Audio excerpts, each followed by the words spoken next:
Hey guys, welcome back to my channel. I am AlphaFish and we're going to do another Lords Mobile video today. And we're going to talk about preparing your castle to fight for war. This particular time that I'm preparing my castle is for a dragon arena. And in times like this, you want to have your leader either out or prepared, especially if you intend on taking down another castle, or if you're assuming that you're going to be hit. So using your leader with talents and gear will lessen the amount of troops that you get either dead or injured depending on what you're doing. So if you're being attacked, you can pretty much bet and assume that the person that's attacking you is got their leader and stuff out, and their castle's prepared just the same as you are. So you want to push out as much damage as you can, basically.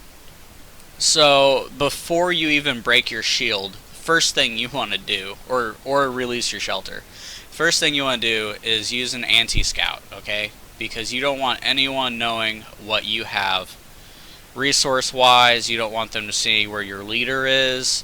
And definitely the troops. Definitely the troops. You want to always keep your infirmary empty, because no matter what you do, if this fills up, then your troops die instead of being injured further. So make sure that your infirmary is always empty. If you get hit, heal it instantly. I have other videos that show how to create or keep stockpiles of items and resources in order to heal your troops and keep your infirmary empty. So check those out if you need a few more pointers. Another thing, war gear. Figure out what you want to do, if you want to go all cavalry damage or infantry damage, or if you want to do a mix of like infantry range, cavalry range. Figure that stuff out and put a plan together for gear. Mine specifically is for trapping, so my stats are fairly equal with my gear. Another thing is talents. So you want to make sure that your talents are set for war. Don't worry about production, you can always change them back later, okay? If you're going to be fighting, you need to have these set up. So squad health is always maxed out. You want to start at the bottom of the tree and then work your way up for offense 3, and then if you max those out, go to offense 2, max those out, and you just keep going up the tree. You want as much damage as possible. I know that some people use squad offense, but to me 5% ain't worth jack, okay?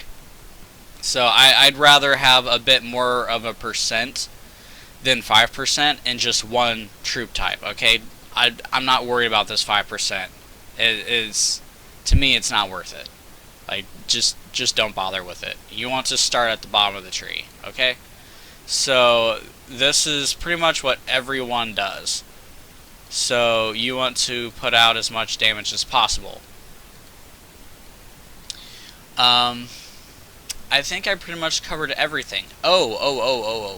So on your wall, you want to make sure that you have heroes that are basically going to be the same composition as what troops you're using. Although I have mine set up to pulverize people because I have a bunch of ranged troops. So I use ranged heroes at my wall because that's going to decimate armies while they're at my wall before they break my wall. And majority of people won't be able to break my wall without using a rally, not in the first hit, unless they send nothing but siege. So if your wall is smaller, you won't want to do this. You'll want to have a composition of heroes that is about equal to the composition of your troops.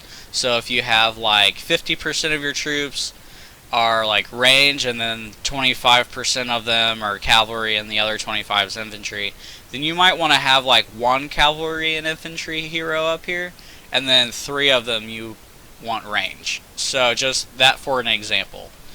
And then of course when you go to attack, you want to make sure that the heroes that you send in that attack is equal in composition with the troops that you're sending in the attack as well. So you want to do the same thing. If you're sending a bunch of siege, you need to send some siege heroes, okay? That will equally strengthen each individual type of troop that you have in that march. So it's very important, especially for increasing damage. That's pretty much it, guys, for this video, and hope you learned something today. Peace out.